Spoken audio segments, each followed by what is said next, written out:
What you say? Lord Kenya no so akoma mu kan ene wadwum fita ene ode ye dia ka hu ni se enye nyina asofo ni nyina na ye ne sa kwan so ebinom ye de enye ene ono oka international so onu no so nim se wo ye na ade kan dia ni kwan se nka Canada asem ko de na no bebatum yes obade na no betum a e wo so wode na no tum se de mimi kan bi se san gropo na omu di bone no omo mebi ni bebebire wu eni bebebire asansai emi nipa bebire adwuma sai woma afonyansa kwanzo agi bebire sika ama binim kwa tete abrocha woma ye worried so tiase so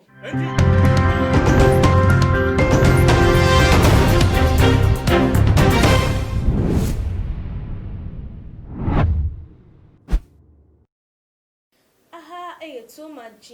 tumosonfo ekiesikapa enenen so menimu edi ehye yakoba sonko enkomo bibia sedane da munya bre eji edwa etie ensemu ayede ebesommo ewo ye fidie kase yi eso na enede yi high life musician as I say no nyankopon ato ne nsa ede afre no a cheso wo se wo ye nyame adwuma me ka ne sa mo menye se bi a wawu ana wada ne boko so wo ye nyame adwuma odo se na owo wiase mba se say no wo ye nyame adwuma na asafo ana say oye founder and leader of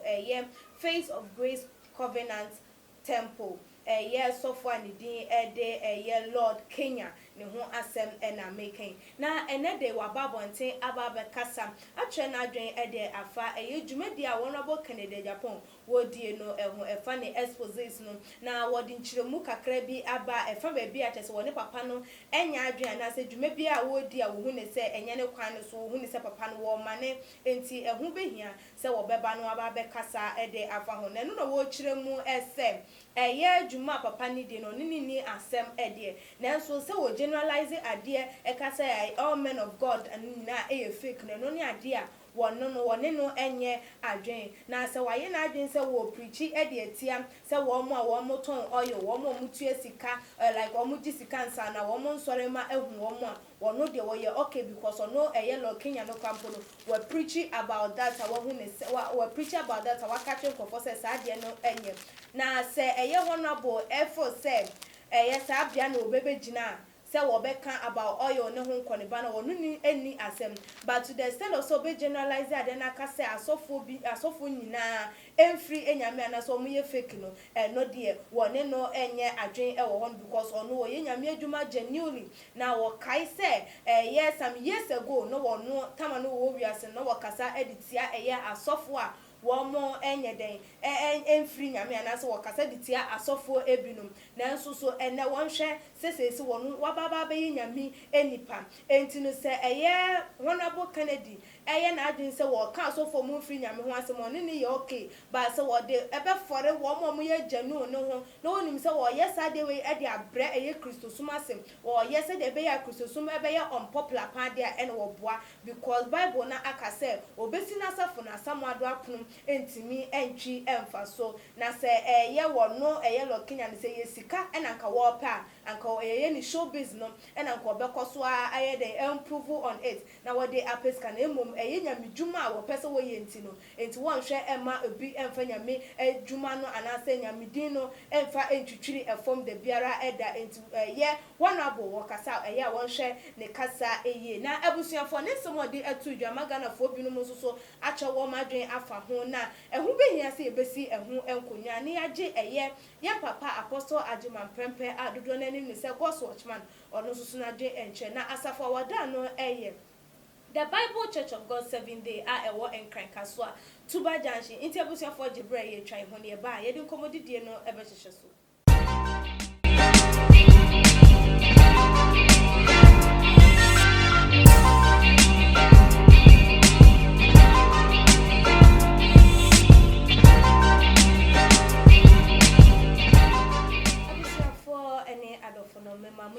akwaba ebiem dwumade na ena yede ehhehye so no nti wenwa so netie ensem a ebekoso na so wo wadwinche bi ni nsembu sebi a watimi ede atu edwa na yetimi akenkan na yebisa ede ama Apostle mama wakwaba ya ba mpomboko uradia me hoye na so want to say nyame adome so me hoye It has you mean what? I know they are shed I shifted. And couldn't be uncle. Yo, Apostle Mijidi say a year Lord Kenya Nancy more there at 2 Adriano Watse. Now, said the walker. Efa say one of Canada Japan or per se or ye and no unpopular now or per se like a year Christosumno a ya debia say a fain to the extent say Nipa and Phyllis or Bequa sorry and answer or Becca say oh a so for crampon a ye goo woman who feeds and me quasso me papa like or so gunya me soon fin to the extent say a sorry cry and ye and for a conosa one becon then I meet me a candia found a sana a year honorable or year and I say a winning team so person yana. Yo, crazy capa. I mean, she will be the dancing so, sir, and then so autumn suffering or Fidi Cassi so. And I'm saying, I mean, mobile who near Doya see the mamma. One come on, you more chinkusi as you hear. Edman Swaba. I have one near Tier for so. Madame was said, be a munya. Kwanya na muni tieti interview no masoro manyina meyere me manso mechira obi a urare nka mo sikapa asemu obuza mi won asemu asempa Kennedy Japan obi obeka sa adwuma na woyem enye no na onfiri onyankopon me come straight. Okay. Me sana me kan. Hwe. Onyankopon amanfo se ni din wo memu. Enya Ghana ngwampo. African countries, Europe, Asia, America. Ewiase nyina na yetie memu ntino. Ene ye kan di mu nsem. Baby nso de akura che ha. Okay. Oh ya mejere no. Oh. Hwan ene betumi aka enema nipa ye ni sumasi. Edi awurade din na enye enye ha ne betimi aka obi eni ho jiso do wa kokoduro na onyame no apɛ na obeyi sa nipa no sɛ onyi sansam mpi Kennedy Japan maka kyerɛ open sɛ eye nyame na afa no so eye sa adwuma wo Ghana ama nipa hunu atro Kotompo and Ada counterfeit pastors and prophets, counterfeit and I say fake pastors. Because it sounds of yeah, Omoyi Yano. Oh, yeah, better make an abundance. So maybe preacher me can be our public. Edurene. Aguya. Me see Edurene. And the Paga Crana, a general Otiano. One net ye, and room from him. But Yami Pobia, or the never yet to man, Neddy and be 2 years after an engine. I'm not gonna hang out here. The person is Honorable Kennedy, a Japan. One, or Abem, or any Pabia, Sabi, on Pema Sabasa, or Facey Facts, or your nipper or Penocre, and one pet and one dasser. And now, the SC, and you know. Ena ayi afran say ono said you sit here no nyame so atone sam kakra because ayi we no wo san nyema we na wo keka no se wo nkuta sika enso untumi nye wo kukunya dura untumi okay woni gidi a untumi because one here obi kura betu ai akun ena na me kan say obi odi no kura bia wo to na do enye yie wo so be kun na nyame mpene gese Yankopon sa nipa ne ta mo so no ono afre no edinako so enti wo kan bibi se Lord Kenya eno wo kan bibi sensem no wontimi si ni pi se wo kan so fo wo osofo a wo odadafo okromvo eno owudini wo ye Yankopon sofo wo ye nyame sofo ni ye kan obi on say said Second Chronicles 2020 se munyi Yankopon ni na mwasi betim na munyi medifo no sunni so David say pardon me say obi a Yankopon asra no meye ne bone indi yeso no sa kan na menipa Yankopon obehaw so wo mo kan we nyina de hurahura nipa wo musa o o Bible musa nyame nipa o ye nyame nipa wo kasa tia no a asem da so okay wo ye ne bone a nyame be prepra o okay obehaw. But we are talking about fake pastors and prophets, fake the so-called men of God. What just here? I don't know what can. That's me. We all say me fake, and I say me free me. Now me said me and ya me ever move. Ever move. What just here? And the one who say who ya the attention come on tum. Near the ono or you can Japan case why you say. Oh no, win him the nipa here. What do you say? Lord Kenyan also come kan anyone do fita and all day yadia. Can only say, and ya asofo ni nyina na ye ne saa kwan so ebinom ye de yenye ene ono oka international so ono no so onim se wo ye na ade kan dia ni kwan se nka Canada asem ko de na no bebatum. Yes, wo de na no betum a e wo so wo de na no tum se de mimi kan bi. Okay. Say sangrobo na omu di bone no omo mebi ni bebere wu eni bebere asansai emi ni bebere adwuma sai woma afonyansa konso agi bebere sika amba binim kwa tete abrocha woma ye worried so tiase so enti obi odi no kure no tambia ne ho nsem bebere be keka ne ho nsem sa so na wo hwe ayi Amos 5 verse 10 wo say what time your tini kuro apnum na o chiri onipa bi a wo kan nsem a ye pe hwe wo to mem now say tambia be kan nsem a dan ko pepepe wo the justice so the justice I say pepepe yo ebe to mem e di aye bibia enipa ebe kan ho asem ba dabi enipa kan ho asem ba da o we be kase asofo ye hwan asofo ye hwan ye aboho ye nye nipa misi ye nye nipa ye nya abofo edi counterfeit wom uze wiase ewe sika ye die uze American dollar counterfeit wom pounds counterfeit wom silver ebi wom euro bi wom cedis ye bi wom wo ahunya mechero na enso sika no edawa so won so ma hwa hu difference wom pepe ejize bibi kitu e bi wanya kafra ye de bebu obi ni beto wade wo be kovie ngo ko hu se say sika ye counterfeit na abrem say ordinary people no de beto ade aka beje sana ye dwuma ne te okay so bu dwuma ne sana te counterfeit wom edi counterfeit no wan sam ne ye ka endi se onu so abaso bu dwuma no mu a onyine ne ho no nya ne sane se fata na Canada Japan dia na o ye ne die mi de me fo ano so because se wa anya sa nipa nsuru Yankopon nipa nya bone ye Hesumasi die e tie ye gu se wa anya sa nipa enjai de o mu Hesumasi a wo mu edie ye all kasa na wo kasa se ye honorable Kennedy so wo beka so wo ka wo mu a wo mu eton oyo ne wo mu gisika from members ho ansa na wo ma hu wo mu de wo no ne de woni ne eni asem bia because ono krampolo wa preach e de tia enti no na mama twem adresi so se enti se asori mu no eni kwan se ye ensori man wo mutimi de oyo kwa asori se wo mu de kwa akobọ mpa ya na se eni kwan se sofo ka kire ensori ma se wo mu fa oyo mra me ya kwankira na kwesi ka pam da se bebere o nyame nshira awiye no aben we na mu ne wo no so ayi oye na ye ka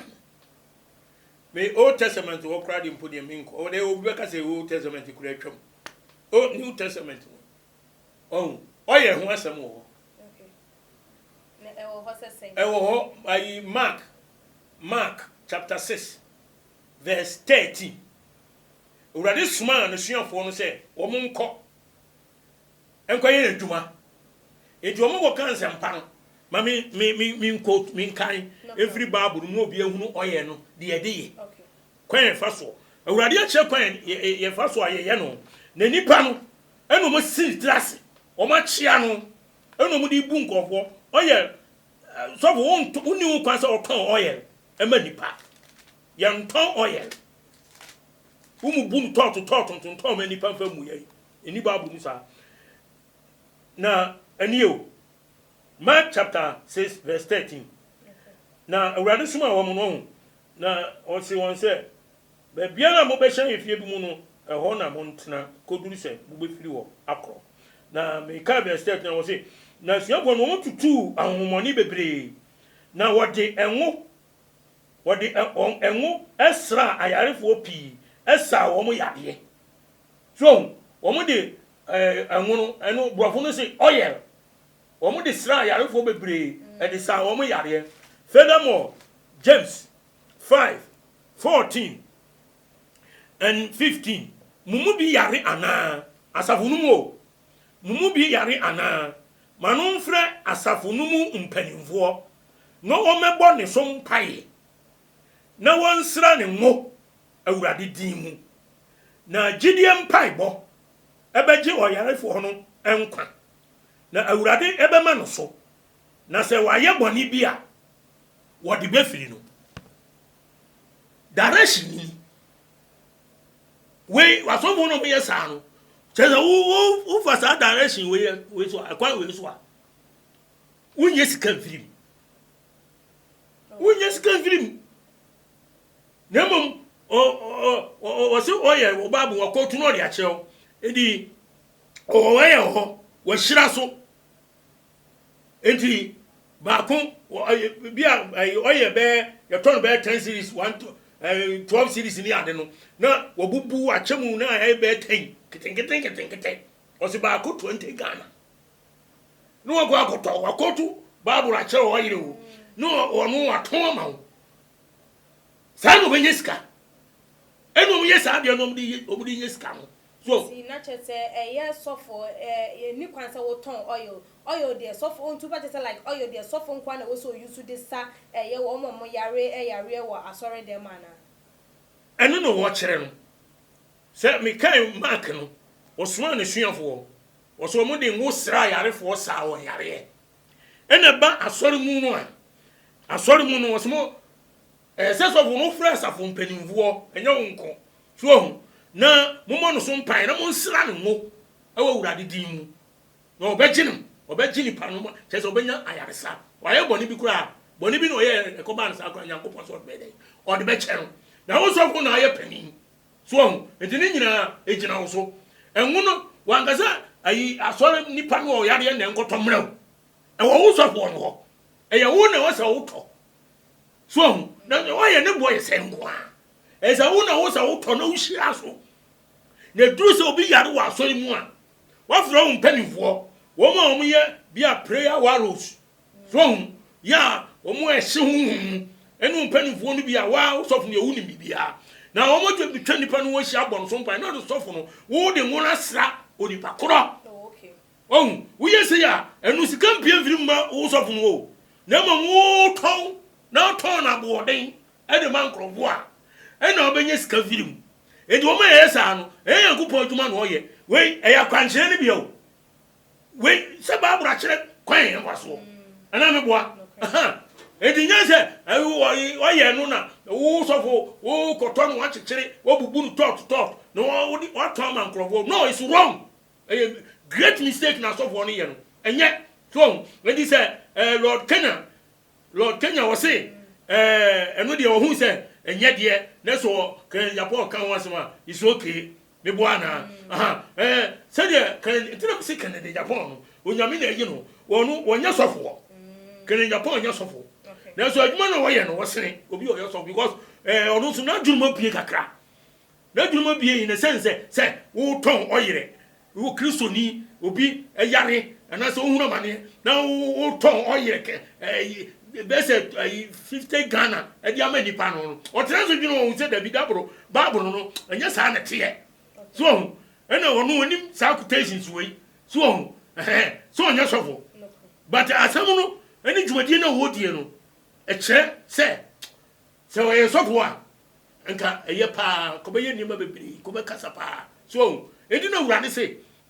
Luke chapter 12 verse 47 yes Christ say de wonim de ni wura pe no anya sani a ope no obetwa ne ma bebre oso ba hwi sa nipa kro pa so ti ase na endina ayi awurade asem no de obi a ho o se de ayi de onim de ani wura pe onim de Nyankopon pe no onya ne se de awurade pe no sa nipa kro no obi twa ne ma papa awo ba bu numo Luke chapter 12 verse 47 wo de ka ho wo poni a wo go via for Bible no hwemu e sha ho eti e ma Nyame be twa nipa bi no no enya binie so ti ase ena awurade so di ka ka se mamemfa we enhye no ma eye Malakai ono de sa ensem wo de ana etaba in a sense say enipa no de ye no eno awurade account wo almost 3,000 years now ena awurade eka nsem no e de to wo ma yen 2 verse 79 na esese osofo anokra nimdie tie o awewo muntie na muntie ne ye na ohwehwe emra efiri nanum efiri se asafo awurade bofo ne no so bi o wasase so gina o se Nyame bofo so ti ase nanso mo firi wo kwan no so amane you see mo mani pa bebre asunti mra no mo se lawi apam no asafo awurade na o se enti verse 9 say enti Nyame na ekasa yo me nso mama mo ani mo guase na mo abram ase oman no nyina anim amen twedi ampon kwa me na ekasa no wasi asofo no mani bebre sunti mra no mo bi kwan no so amane se so mani bebre ayira and it is true, it is going on the already ansema wa kan to tete on say bem on say yaduma so it was say sadia so mo afiri kwan no so amane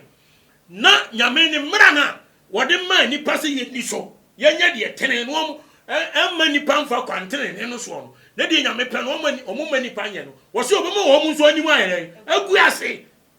no abra wo mo ase wo ma ni nyina kwan ben so e no tumfo Nyankopon obafa so a obabre sankofo na se wobra na numa sama waka no e be ye aduma oje so de nam ni ba so Nyankopon na ngase se ofiri suru no se obekasa e ba cho e dan to wiase eja ento wiase Nyankopon ye bibi wasase so so nam ni pa so me boa san onye bo sam so ye bibi wasase so de ma so o de nam ni pa so bo sam krofo ho ene Nyankopon so krofo ohun enti awurade asem a waka no ena afofiri wo Kennedy Japan so so ene Nyankopon de ni ye aduma wasase so enti mo obi anka no se wo so wo de nu kro bia kasa Kennedy Japan aduma ho ye no aduma pa no ho ye obi obekasa aduma bone no ho ye no aduma ho ye no oridi aso paten wo pese ogun sore no oboa o ye ni ye o ye ni ye oh yes apostle yemfa yenkomodidie no ensie no ye sofo yi wode ne nsem ba na wie ye na timi wo se wa hiti pan na no wakasa an ye se wono se wakodudu so na ekwakoye akwakotu bosuma na akwakotu bibi e na ode ye ni nyamedwuma Kennedy mbra no mememe expose no as like or there Kennedy who ne se nyoma ne nsem o ka say if I have gone for juju powers for the work of God that I am doing, God should punish me. Kennedy Japan should come out and investigate whether I am doing the God's work with juju way and then somehow they ever was saying Kennedy mama me hwehwemu no hwe so no or yenya midwuma so the juju and na yenya midwuma na no na magana fo bi no me hu ne say attack wo de ever Kennedy so as wo pese or the agidi as for person digina Kennedy nsem so no the agidi say oyobi ya say nye dodo na na hyeda enim no tama wotonyom no mom na nkofo di ni bo be ye nyamdwuma na se din akofom ti no de wo ye no wo hyeda e de pe hype na wo ye de pe hype then I will be kan fa ho o pe se onya ni munyam onipem ana fem no kre na sa wo ye wodwuma o so ye nyamdwuma o tonyom atonyom atoa ye niema bebre a wa wonimi se kwan afa so no na nye ene nyame wono no kase nyame afre no wo fre no wo gina ho na me gina ho na me ho me Nyankopon fre me no obi gina ho obi kra ni nyame no no obi gina ho onu Nyankopon ko a oh it is also was sacrifice nyum to abasofudie mu a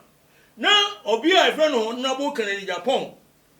o expose asofo a o mhye suma CD semone a na nso abamu a na be ya ayimbia adanti na wo ka bibi se opa o ma hwe wo niemam se bia wo so de saa de no na ye adwuma ada wa yo akokutire ena so so adaya na wa onya me kire no se bibi wo nya hwede a wo de kan no tumai na de se o ye adepa no afo ano so se nso wanya de pa na wo de o pe na wo so be ye ena wo ye na se wo de wo afo so oma wa so ye oma wa be so amete nsem bi ano me boa na ne traba bi e so na wo kan se na je bibi wo ha na what to challenge no ye nya ne sa okay me to me throw challenge ever ma kan Japan so pa ma hwe mi nsem na je se o magana for ye ni abaso sa se bibi wo ha wo na se obi ba dwene sa otherwise obi ba dwene sa obi nso dwene sa se wo no akopra betum ana hu nya me kire no wo no akopre e di aba betum so edi ye nyamsom sa me nti mi bese me kire se de Canada ye no Canada ye no onfo aso ntira nti no okeka sa on pene no so me wan ena no sa okogbo osofo obidin oh na wo ka no wasam a enkofo bebre wo se omuso asori etia every say ni pampe justice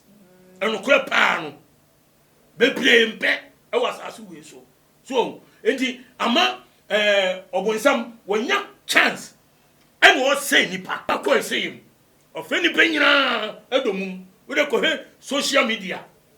enipa egu omrante ne mo ba wa they say nipa nyina dwere firi nyame so Proverbs 1:12 what say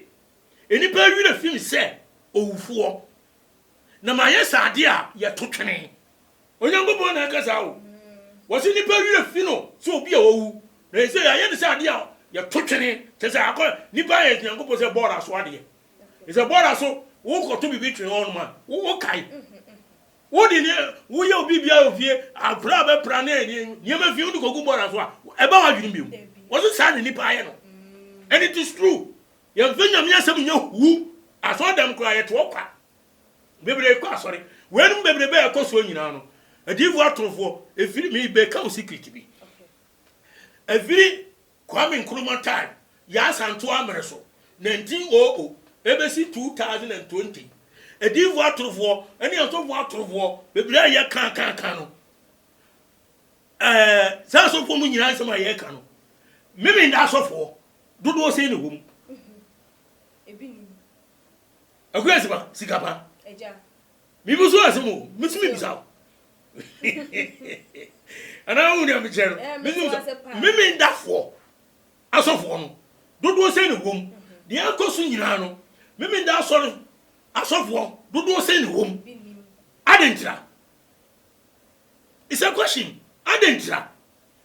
obi aso asakra no kokosiara so no kwasiara vo no mimi ndafo so ye nyina na ye kristofo ana meboa asma me kan ani mu aka kire me ewom eya mimi na no kwasiara vo ene ye kristofo wa so hu na me kire no adentina obi ye sa anada no ne adifo ya ye ka mu nsem aye deja ama wiase asori aye deja yi nyina no me pacho mimi ndafo dodo se ni wom mimi ndafo adoso kura be 5% adoso a be 5% omo ebunko fo kata wo nyina omo dania ne kokosiaram ure da chi mama o secret ana we platform ne esa kama ka nsem ho oja yes me say ensem ho me say adent I say kwasiada so no na akoyefo omo sakra omo timide omo nyoma ne kofra eye kwasiada fo ni nti ana say omo de kofra kwasiada fo say dodo na o kasa no say dodo na ss kwasi ada sorry mu no omo sesa ede omo come me memo nkom ade to mutimi mem they can't come in because mimi nda no Yankopon twi dia mpon kwa me da no okay edu mfa no kure na ye adwuma wutimi ntenam nti na chese metiwase ya omo nsum eye kwasi ada na omo mfa no kure na eye nti na omo wo kwasi ada sum ni mu ana dia me kan say kwasi ada no enye nyame da afofida holiday okay holiday eye edahunu so nti bonsam wo fa ono edahunu no afa want me for Yankopon de anya dwuma yes ya ni baba bre nim se Yankopon da menda okay menda na nyame da be bre nim asofo no be bre enim sa but omo dimi van ko ho dabi okay omo sama ho ma ho ebi adenti wo ma ho ebi se ye chere onyame akwan no yie pa enye se kosi abo enye se omo nkyerechire o ba omo nim ni details omo nim ni into detail samu miram ka kyerɛ asema me ka no wo de tenase na dwene enti na muza ose ayi adivu atrofo ne nsema akoso nyina na ade enti na omo meme ndafo se ne wo mu eja fe na wo na watwe adwene de asiso ohun na me kyerɛ no meme ndafo dodo sen meme ndasofo SDA Church of God 7 Day Pentecostal other Saturday churches Saturday churches is doors no correct so ahodi omu ya ma ho ehonu omu na ada nipa ho ehonu de ntia mega san ye kire pure Bible doctrines ye kamoni anim ene omu so no ye famoni ye kamoni anim ho so better me da so man na nim me da for cross the visit say bema okunu o yire no ompran ba okunu ompran no mudu ata to dem ne e buru nwaman o mu se bone de o ba bia me ka se bi ni ho wo ti ase yes ana me ka no but enkyere no wo ti mu na so nyame na nyame ba wo be suro se obgo akoye bone yeah because me too me menda for what me say bi ko bia ba bi ko bro fine so na kwesi ada for ye nti no se ni nyina yes ebi wo ho sa me nka se 100% you okay ene Israel asase so bone wo ho akonfo wo ho ewudifo wo ho enwamanfo wo ho gay fo nyina ebi wo ho Israel fo no enu ene se na me menda ne kwesi ada obi ni ho ye but I'm talking about pastors okay prophets so tell me message the omunya pastors ni prophets ye ne ye lead okay enipa no okay enwa sam na me na wo ka okay wo unya me chere no so wo mo esi asesa ye ya omu ntimi nkote me na sori ba no mo nkote kosiara wo unya me chere no enu na me chere omu enye se nipa egu asori ni omu nyina na 100% etiefo nti na wo wo mo aso enu kre o bu sam sana dia mi so metima kan no because sana tie wo me say di fu atofo ni nkofo ko ha no nyina no koso bebi no me da so fo say ni wo me question no wa say o mu firi yestia so ya mo be so mo yesai na mo nkoye no ayi me da na o mu nyina sori ya kosiara na o mu nyina sori ya kosiara me anti say I to say the whole Ghana asori ya enimi se obi ada de ko asori ya kosiara onu adefu atrofo no omo nka no kuna na wo ne nkyere nipa no edi ebenye wadada wo no ne ekoka wa hye ho oh yes asofo no sam na me ka ho enye members no ene fie bia ene ensem wo so onya me kyere no ene fie bia me enza wo mu ne me ka je mre bi ehu Barak former Israeli prime minister na ne baba ayege enso eju ni so but leaders no won adivu atrofo no mra sofo ye nka no se de we ye gusu a ye bobo hu so ohun me kire no edi wo sa che ya no akwa tie sorry ho na benye nipa dodo o de benye nipa bebre apostle ye dey ansem ne esi na futu ben e na wo de ben ma eye sesi lo Kenya de ne ho awura eye expose yi mo ono so e kire na adwa na adwa a wo kire ya se enhye da NCP a wo ma eye aso wo ma nipa adwa ye ne ntante futu ben e na wo de ben ma no bia na wo de telephone number atu edwa yo me da se Ekuyas Kapa hunso musana ne mudu one to me nyano so anyi the Bible has the answers you know the me catch Lord Kenya and say wa ba adwuma no on fa no kure nya adwuma on kin ka Bible ni yi enya nwum to we ye nyame asem nti won som yi no won hye ne ho den no won nyine ne ho nya adwuma no won hwehwe tworo sem no John chapter 5 verse 39 Papa you say mo hwehwe tworo sem no efisa no na di mi ho adanse e won na me che no Acts 17:10 Paul so kan was wo mo e wo kromu an wo mo yesene wo mo e wo Thessalonica ne da bia mo hwehwe tworo sem no say nsem no to sa na you study the Bible we study Bible don't read Bible no ordinary book your friend book of books a holy book from Almighty God it will come on na mungokum mu da die ni mpa gboma ni ntim na be su asem wei ene be ma unti ase so ti ase anti Lord Kenya no oba mu a eye so onipa de un number bi ye adwuma bi na adwuma ni nye na wo se kwa na mo so nye na urade afre wa klem se nyame na afre wo dia Bible say 1 Corinthians 10:12 de ye ni so ogina ho no o hwe ni hu yie eno wa hwe ase ena if it must be done well so so be ye dia ye ni ye asofo mpanimfo mu nyina se mu be ye adwuma no dia mu ye nyina anya ni ye de hia eno no kra ni justice if is a Christian oye no kwafo eno obi a oye justice on pebone esuma si dwa bi na wudi a jai if is a dachi bi no ewurade obobu bibia nipa ye ho aten okay mu afutu am de ma o ye tiawa Ecclesiastes osenkafo tedum enchemu dum yensa eni du nan was it let us hear the conclusion of the whole matter. Fear God and keep his commandments, for this is the whole duty of man. For God shall bring every work into judgment,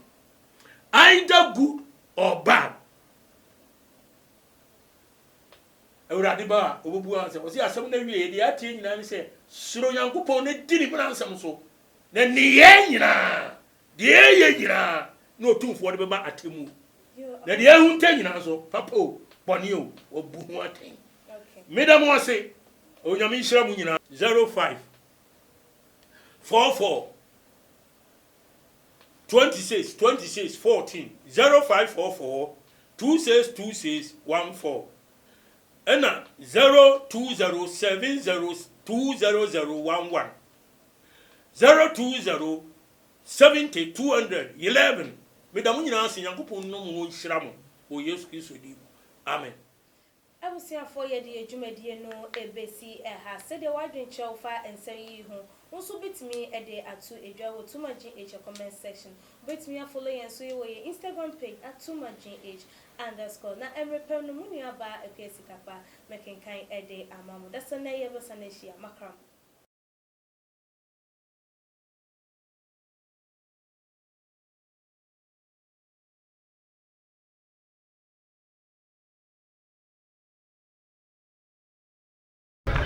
Oniadafo ahaye GH too much ena ohwe Malupi ene kase osofu Malupi me nhwe babia me nko babia